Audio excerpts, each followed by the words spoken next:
Okay, welcome to the Disability Sport Info Show with me, Dr. Chris Brown, and I've got Professor Tom Shakespeare with me today. Hi, Thank Tom. you. Nice to Thank, be with you. thank you. Yeah, so this episode is the start of a special series for the 2024 Paris Paralympic Games. So throughout the series, I'm going to be exploring different topics associated with the Paralympics to provide an expert take on what it's like in terms of the Paralympics and just to get that academic perspective. So this content is designed to provide a foundational understanding about disability. What is it and how is disability perceived and experienced? So yeah, I'm really happy to have Professor Shakespeare here. He was a great help for me when I was doing my PhD in terms of learning about the theory of disability. So it's great to kind of get from this perspective as well as from what I've learned in terms of the reading. So Professor Shakespeare, obviously he can do his own introductions, but just a bit of a preamble from me. He's a social scientist and bioethicist with significant experience and expertise in disability studies, lots of publications, and including the foundational text, Disability Rights and Wrongs. So yeah, Tom, thank you for joining me today. Um, let's start with a really big question. Let's start from the beginning. So what do we mean by disability? How has our understanding changed over time? Well, there's two parts to that question. You've talked about how it's changed, so let me start with that. And so up till about 1970, we thought of disability really as something wrong with a person. Often traditional societies thought about disability in terms of sin or curse or something in your ancestry. That was replaced by medical understanding of disability, where disability was what you couldn't do. And what was very revolutionary about the 1970s was lots of disability activists got together and said, hang on a minute, we're not second-class citizens, we are human beings, and we are disabled by society.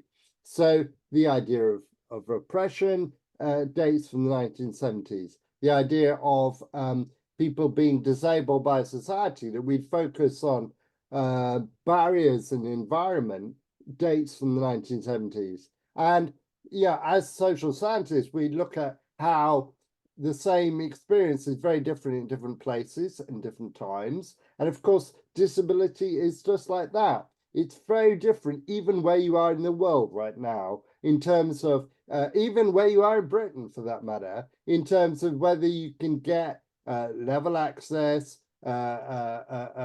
somewhere to live, whether people stare at you, whether you can have a employment and standard of living. So people in the 1970s said disabled people are disabled by society. So moving from a medical to a social understanding.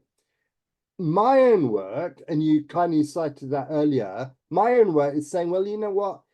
People who have all sorts of, well, everybody is to a certain extent impaired. Being embodied is to be impaired. And it's interesting you're doing a sports podcast because, the more we practice sports, the more we're probably going to get injuries, the more we're going to get impaired. And indeed, Yes. if you look at sports people in later life, they have terrible injuries, whether it's Parkinson's from combat, from not combat, from percussive injuries, or whether it's too much twisting, it's very bad for the spine, or whatever it might be.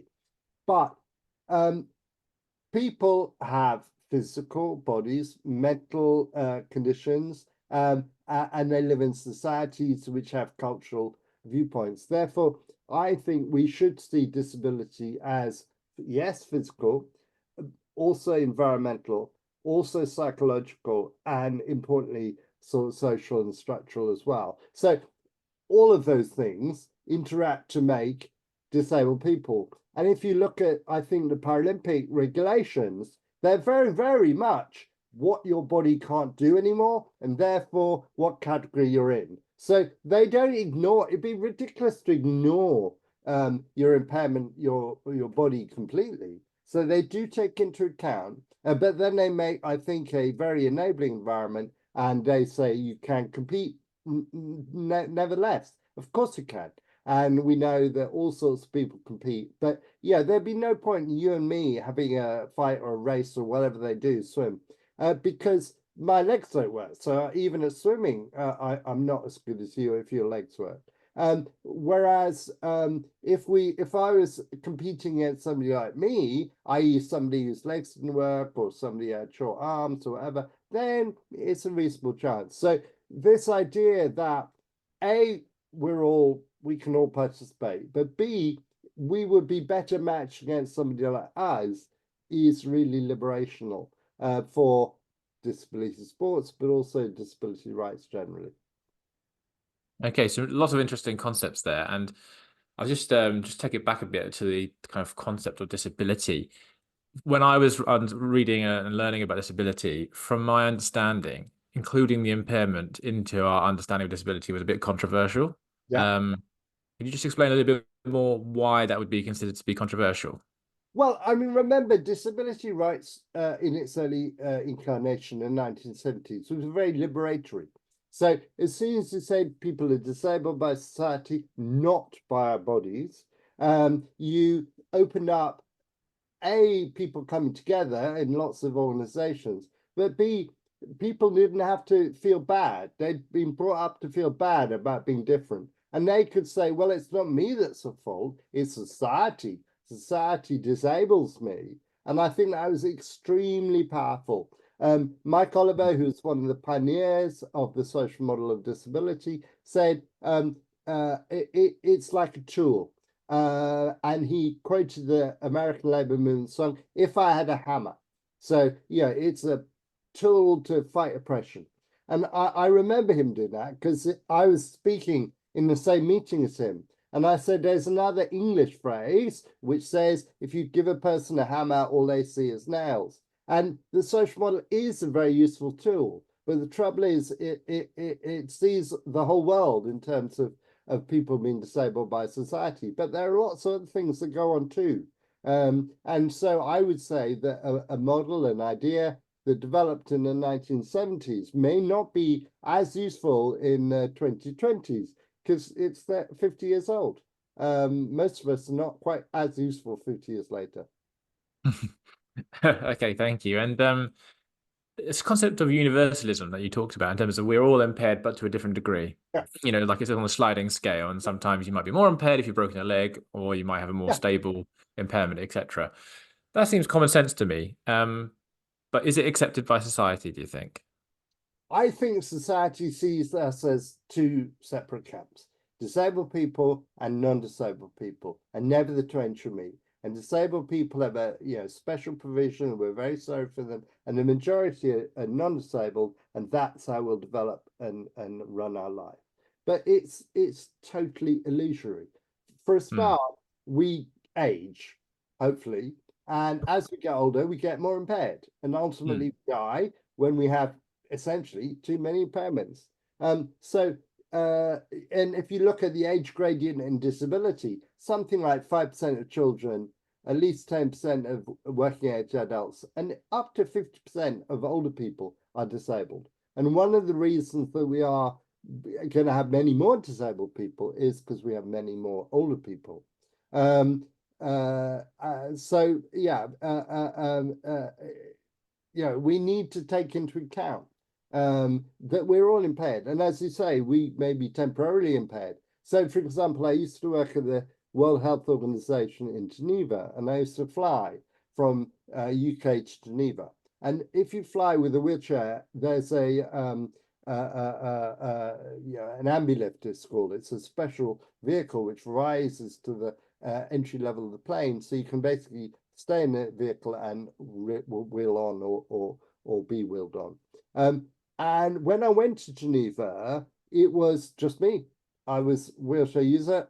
That's how I went. When I came back from Geneva, and remember the cheap flights worked through the ski season, there were lots of people because they were non-disabled people who'd broken their collarbones, twisted their ankles, or otherwise become impaired on the ski slope. That was their major exercise, and I'm afraid it had left them, in a sense, disabled like me. So I think that you can be temporarily disabled. I also think you've got spectacles. So when were the spectacles invented in Europe, say? Something like the 16th century, 15th or 16th century. So imagine your life, or indeed many of your listeners' viewers' lives, before spectacles. You wouldn't be able to read books. You wouldn't have been able to see people at distance, perhaps. Life would have been different. And then spectacles, suddenly, lots of people who have issues of vision are non-disabled suddenly. I don't think that people who use spectacles generally would think of themselves as disabled because they got corrected vision. So things become, as it were, routine.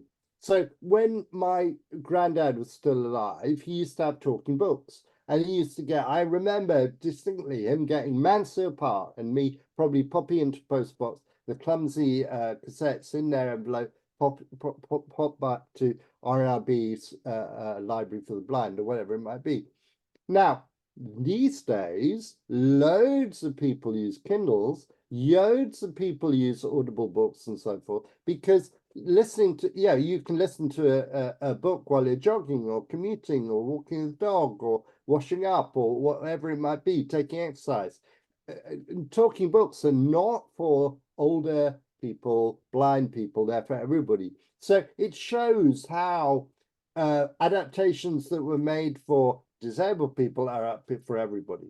My example of the airline shows how actually we become impaired all the time. And your example of illness, I mean, COVID was about a lot of people not being able to work for a while. They had a virus, they were not able to work, and they given time off, and then they came back to work. And that is life. We are all prey to all sorts of things. Yeah, so I was just wondering, like I said, seems common sense to me, that we all go through different stages in our life where sometimes we've got more impairment, etc., than we don't. Is it because some people feel like a threat to their identity or don't want to be associated with something that is, generally perceived more negatively as a kind of condition? Is that why we don't accept universalism as easily as we should do? I think you're absolutely right, Christopher. And in a sense, lots of people have invested in them being non-disabled because disability sounds so terrible, so awful. You would want to have nothing to do with it. And so non-disabled people don't want to think of themselves as disabled. Actually, disabled people don't want to think of themselves as disabled. If they've got any choice, they'll hide it. So people with invisible condition don't generally say, by the way, I've got a disability. People in my condition who've got restricted growth, skeletal dysplasia, they say, oh, we're different, we're not disabled.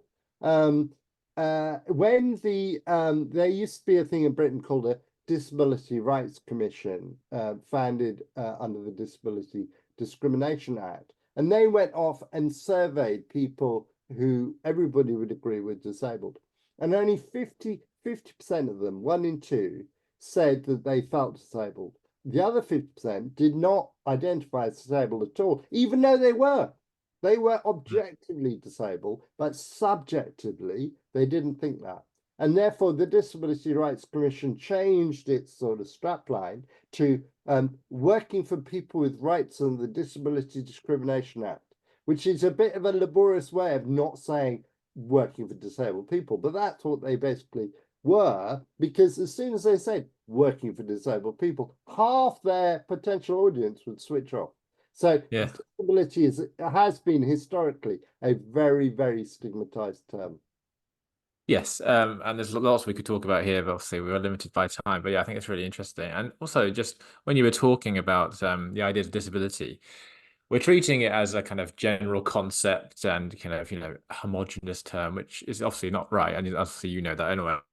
But what's the difference between someone's perception of disability for someone who's maybe had it from birth, congenital, versus someone maybe who's acquired it later in life? I'm just interested in your thoughts about that, how, like you said, about identity or experience of disability may change depending on the nature of your condition, but also when you've acquired it. What are your thoughts there? You're absolutely right. Let me first say that obviously disability includes vision impairment, hearing impairment, physical impairment, mental health conditions, chronic illnesses, learning disability, lots of different things. Yes. Which are not the same, but they are the same in one way, that we think of them all as second class or as odd. How may your identity change over time? Well, if you've been born with a condition, you know no other. You don't know as it were normal life, and therefore you are probably fairly adapted to being different in this way, missing a limb or a sense or or being paralyzed or whatever, and you don't want to be changed. You're happy the way you are. When you acquire a condition, it may take you a long time to accommodate to it, to acclimatize to it, and you may want it removed. May want to go back to what you had before, which is normal life. So, for example, I was always short. I was born short. So I can't, my dad's short. So being short was like life, If you said to me, Tom, do you want to be tall? I go, well, not really. It might be quite useful to play sports or to cycle, but no, it's fine. I'm fine the way I am. Now I'm in a wheelchair. If you said to me, Tom, would you prefer to not be in a wheelchair? I'd probably say yes, because this is a nuisance. It's not the end of the world, but it's a nuisance. It makes life difficult. And if I could avoid having a spinal cord injury, I probably would. And I'm not alone. I think a lot of people would think that. But it's the way life is. So you can't do anything about that. Yeah, that's interesting as well. So you're talking about how maybe the reality of the experience, like you said, using a wheelchair for you is a nuisance. But I know when I was reading about disability when I was kind of doing a PhD, and also just listening to a podcast recently with Harriet Harman on the News Agents, which talk about feminism, to kind of say something negative about disability, or in her case, feminism, would potentially damage the cause that you're trying to promote. So if you're talking about how actually this impairment can be annoying or a nuisance or whatever it might be, that's not great. So when we were talking earlier about the presence of impairment, is that also a reason why some people don't want to talk about impairment because it might harm the movement of trying to get greater justice? Absolutely, of course it would. Of course it might. But I'm an academic. I am an activist, but I'm an academic. So I have to tell it like it is, like what people Mhm. say. I remember Yeah. I was with an activist one day and I was talking at their meeting in public, and in private, they were very happy to moan to me about their aches and pains. And when we went out on stage, they said it's all barriers and oppression. And when we came back off stage, I said, hang on a minute, that's not what you said to me. He said, yeah, I know, but I'm not going to tell them that. And it was exactly what you say. Now, there is a difference, obviously. Harriet was talking about gender. And in terms of gender, obviously there is menstrual pains, and I don't want to minimize menopause or whatever, but broadly speaking, being a woman is not different to being a man. It's people are clever and they're strong and all that stuff. However, often, not always, but often, having an impairment is a pain in itself. It's a nuisance. It may literally be a pain. I get a lot of pain from having a spine like mine. So Mm. it's not as easy to say, oh, it doesn't make any difference. It's black or white or male or female or straight or gay. Yeah, it's all the same. It doesn't matter. Well, it does matter for many, not all, but many impairments. Yeah, and also just thinking if you're only focusing on perceived barriers in like the environmental domain, you may then ignore the other adaptations you might need to make if you weren't thinking about how an impairment could potentially have an impact on an individual's life. Would that be fair to kind of think about Yeah, that? no, I think it is. And I think things, so I mentioned my pain, for example. So access to proper painkillers, not opiates, but proper painkillers is really important. And in Mm. many parts of the world, they are not available. So that is a disability rights issue, even though it's about bodies and pain, it's not about barriers and oppression. Yeah. Okay. And just kind of more a procedural thing here. So in the UK, we say disabled people. My understanding is because of the social model kind of concept where we're saying people are disabled by society. But we also have terms like people with disabilities, where we're trying to emphasize the humane element of this is the person first who happens to have a disability. Is that distinction correct? And also, why is there potentially some issues with whether you are saying disabled people or people with disabilities? So globally, in English, the term is people with disabilities or persons with disabilities. We have the UN Convention on the Rights of Persons with Disabilities. So, and if you go to America, they've got the Americans with Disabilities Act, and the same in Australia and many, many English-speaking settings. However, in Britain, because we've got the social model, we talk about disabled people. But as you say, it doesn't, I don't really care. If you say people with disabilities or disabled people, you've obviously thought about it. Whereas if you say, I don't know, handicap or other terms of abuse, that's not so good. Now, remembering that some people, for example, autistic people, prefer to be called autistic people, not people with autism. Because if it might be liberal and right on say people with, but it implies that they're just people who happen to have autism. Whereas they would say autism affects every area of their lives, and therefore they want to put it first. They want to be autistic people. And similarly, deaf people often say, we are deaf people. We're part of the sign language using minority. It's not hard of hearing. We're actually deaf. That's a different culture. Okay, yeah, thank you for that. I think also for some people, maybe some of the barriers to fair representation or involvement with disability, if you're non-disabled, might be like causing offense in terms of the language you use. So maybe some people are like, oh, I don't know what to say, and so therefore ignore the kind of idea of disability. There was a campaign by Warwick Davis, the actor, with Scope, I think it was a few years ago, End the Awkward. Yeah. What's your Well, thoughts on that in terms of the terminologies and just being I think afraid to engage? Yeah, I think people do feel that we must be terribly thin-skinned and will take offense or whatever. But frankly, I don't think we will. I think, I would rather people say, "What do you like to be called?" for example. And if there's any doubt, to say, "What terminology did you use?" And it might be something which I think is a bit bizarre, but if it's okay for them, then it's okay for me. I don't really care. It's what is really important is that disabled people are not second-class citizens, that we can get jobs, we can get places to live, eat, and all the rest of it. We're not excluded. That's what matters. What you call us, especially if you are trying to do your best, that surely we can cut you a bit of slack and say, actually, I prefer to be called this, not that. And that's fine. Yes, yeah, okay. Thank you. And some of our listeners and viewers might have heard of the terms disableism and ableism, but maybe aren't quite sure how they might differ. Are you able to just briefly kind of define those concepts, please? I can, but I never use either. But I can use Okay, why is that then? because I don't think they're necessary. I think there's Okay. discrimination, prejudice for sure. But then ableism is the idea that I think that a non-disabled way of doing things is always seen as being the dominant way. So we are seen as being able-bodied people. We're seen as having an able-bodied culture, and ableism is that assumption.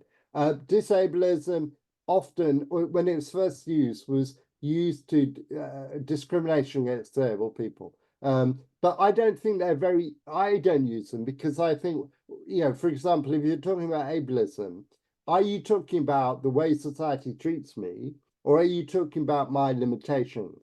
It's not quite clear what it means and what the limit and what the difference is. So I don't see the need for them. But nowadays, I was asked to speak at a meeting a few weeks ago, and they said, "Can you talk about ableism, please?" I went, okay. And I knew what they meant. They meant prejudice against disabled people. But I also think the danger is that we don't see impairment or illness as being, in its own way, limiting. And it can be, not always, but it can be. And that's not the same as racism, sexism, heterosexism, all that stuff, where it's a prejudice that's limiting, but the person is not limited by their difference. They're not limited at all. We often are limited. Interesting. So that's going back to what we talked about earlier, where we're saying if we try to ignore the presence of impairment for progressing the rights of disabled people, then we're potentially doing some harm because we're ignoring the reality of experience. We might be leaving out a particular area of life. We might be saying you can't talk about that area of life. And either of those things is a problem for me. Yeah, and obviously, it depends on the person's impairment, doesn't it? Yeah, One yeah. person might have a fairly stable condition, or some might have a progressively worsening condition, or whatever it might be. Yeah, they might. I mean, I've got a fairly stable condition. I'm paralyzed, and that's all there is to it. But because it's an incomplete paralysis, I get a lot of pain. So that's a problem, and I always will. And I can take various drugs to try and minimize that, but it won't go away. It won't be cured. It's got to be managed, and usually for me, it's managed through drugs. It might be mindfulness or whatever else, but yeah, it's got to be managed, not eliminated.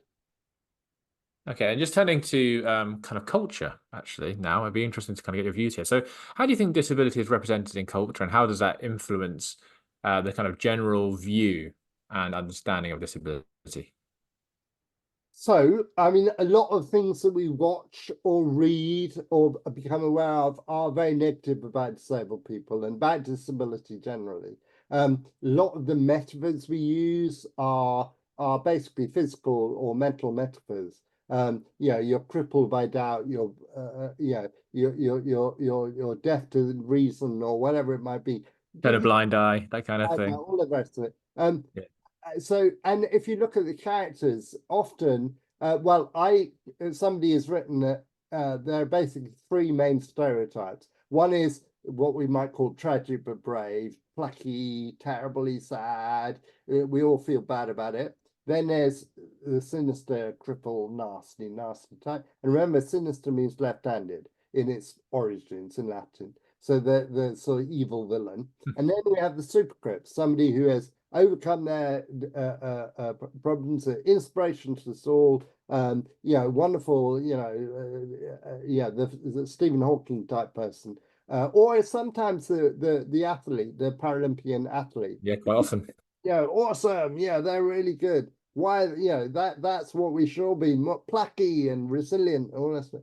So all of these are not what actually people are like, because people are a mixture. Disabled people the same as non-disabled people. So we have good days and bad days. Some of us are good, some of us are less good. And we can all change, and all those other dynamics are, as it were, undermined by this idea that no, with it, the nasty, the tragic but brave, the sinister cripple, and the plucky, we have these ideas that we can't have sex ever. So there's a strong presumption of asexuality, that almost disabled people are like children, or maybe like very older people that don't really have older people. Sex is that's for young people. Mm. There is lots of ideas about asexuality and vulnerability and innocence and all that sort. Yeah, I could really talk to you lots and lots about this kind of area, but I know we're limited by time. So I just want to move on to a potentially sensitive subject. So again, when I was studying for a PhD, I came across an article by an academic called Mark Deal, who discussed the idea of a hierarchy of impairments. So maybe some impairments are deemed more acceptable to the general society than others. First of all, about your thoughts on that, and also for you to consider whether this hierarchy still exists today. So, first of all, I think that the way society relates to us is there is a hierarchy. I think everybody's equal. I think regardless of your impairment or non-impairment, we're all equal, and there's lots of different ways to talk about that, social democracy or Marxism or Christianity or whatever. But we're all equal, is my assumption. But certain impairments are more or less acceptable, certainly. And in a way, aging, which is the source of about half of all impairment, is naturalized. So, you're not seeing older people as disabled people, even though really there are. You're thinking this is just normal aging, it's natural. And then physical impairments like me, I can talk, I can argue, I'm in a wheelchair, but otherwise I'm normal, as it were. So I'm not a worry or a threat, I think, to most situations. But intellectual disability, learning disability, and particularly mental illness are. And they're seen as, weird people. We can't trust them. They may murder us in our beds. They're odd. They may start, inappropriate behavior in public and all the rest of it. So if you like that hierarchy, and also often, it depends. It's different for different people, but maybe the visibility is a big thing as well. So if you've got hidden impairment, you can, as it were, pass for normal. So you are not as problematic as somebody who really can't help but be the way they are. So somebody with a disfigurement that everybody stares at is more dangerous. So it may be irrelevant to their lives. They may just have a port wine stain across their face. They're not in any way different. They're not impaired. They're not, it just happens to be a skin difference. yet they may be, oh, yes, yeah, traditionally, certainly in traditional society, there's a lot of awe and fear. And even in modern societies, there's a lot of, oh, not sure what we do, or don't want to mention the difference, that sort of thing. Yeah, and also maybe that some people try to ignore or Yeah, disengage in terms yeah, of just general society because they don't know where to look or if yeah, whether they should yeah. linger too long in terms of looking that Yeah, kind of yeah, thing. absolutely. And I think, at the end of the day, we all want to be treated as people. Of And course. usually, whether it's a skin difference or whether it's short stature or whatever, we don't really spend a lot of time thinking about it. We just get on and do our thing, and it's not a big problem, not a big part of us. And therefore, we need to move away from thinking of these things and treat people as equal. Mm. Yes, of course. Obviously, we take the starting point as everyone should be treated equally and is actually equal themselves. But in terms of how it is viewed within society, that's where we potentially get that hierarchy. Where, from what I'm getting from you, is that it's how it diverges from normality. That's Yeah, kind of influences the hierarchy. So if you're further from what we deem to be normal, yeah, then you're more likely to be viewed as suspiciously or not favorably. Whereas, like I said, if you can fit within normal society, then it's okay. You're just a little bit different. yeah, yeah.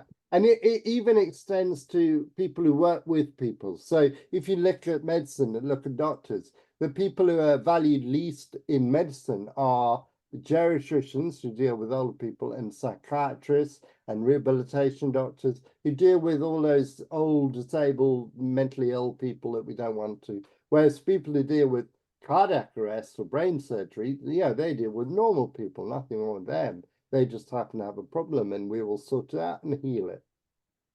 Interesting. Yeah, that was an interesting distinction that you made between even within a profession, Yeah, there's a distinction, obviously, if it's they're related. all paid the Yeah. same and they all train the same and they're all Yeah. equally, hopefully, equally good. But some of Yeah, them, fingers crossed.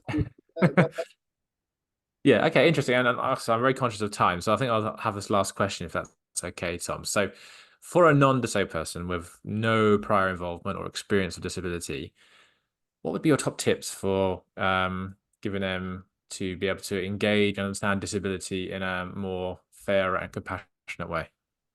well, you might not have disability, but I'm pretty sure that somebody in your family does. That may be a child, it may be a sibling, it may be a parent. But most families have a disabled person in, so it's not that unfamiliar.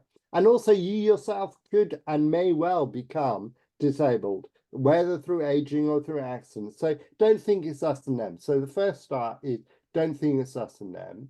Secondly, this idea that people are disabled by society, really. So don't block the pavement, don't park on the pavement, don't stare at people, don't treat people differently. Yeah, there's lots of ways in which you make life more difficult for disabled people, and you don't have to do any of them. Don't Mm, go, oh, look, there's a accessible loo. That's bigger, I'll change my clothes in there. Don't do that. It may be more convenient, but it's not more convenient for disabled people. I talked about call people what they want to be called. So for terms like disabled person or person with disabilities, they're fine. But if in doubt, say to somebody quietly and not obtrusively, how do you prefer to be called? So you don't make a mistake when you introduce them, for example, or whatever. Um, be an ally. Yeah, a lot of people have talked about allyship, and it's about maybe some volunteering or some support or some not taking over, not being the voice of somebody, but being there with them. Not so. I used to work at UEA, and I had a research student, and we used to. In Norwich is very flat, but we had to go down to a cafe downhill, and he very quietly put his hand on my wheelchair to push me up the hill. He wouldn't make a big thing of it. He wouldn't say, "Oh, I'm pushing him up the hill." I'm taking it. He would just quietly push me out the hill. And I really appreciate that because he didn't make a big thing of it. It was a decent thing to do. He didn't have to do that. I didn't ask him to do that. Obviously, he would have stopped immediately had I not wanted it. But it was a nice way of including me. Excellent. Thank you. Well, so Tom, I've really enjoyed having a chat with you. I think it's been really interesting, really, I think, thought-provoking, hopefully for our listeners and our viewers.